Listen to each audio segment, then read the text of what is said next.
This is the cat-cow exercise, really good spine mobility exercise where we are going to practice flexing and expanding the spine and hips together. So really good to increase mobility in the thoracic and C-spine that tend to get tight and restricted. Really good to learn how to articulate or to flex and expand your hips as well.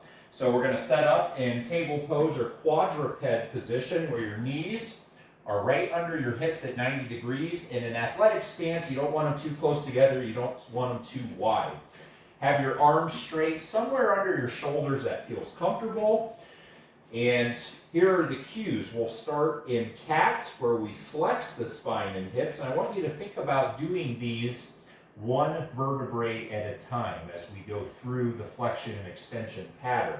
So let's start at the top in our cat pose where we flex. We'll flex the C-spine first by tucking the chin and looking at the belly button.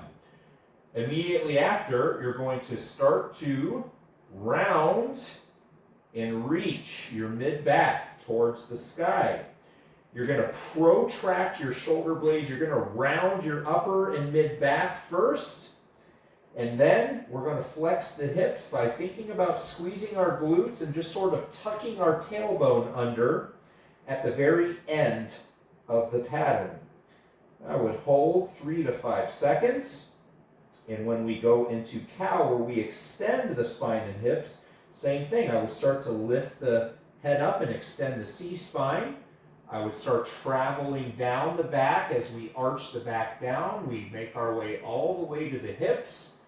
And as we extend the hips, you want to think about lifting your tailbone or sticking your butt out in the air, keeping the arms straight throughout. Breathe freely. So again, cat. We're going to curl the neck by tucking the chin, looking at the belly button. We're going to protract the shoulder blades and round the upper and mid-back. We're going to flex the hips by giving them a little squeeze and tucking the tailbone under.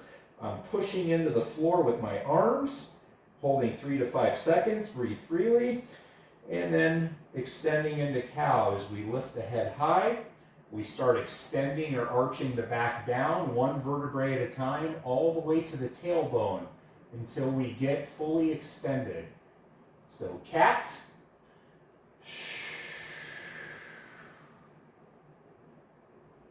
And release on your breath to cow.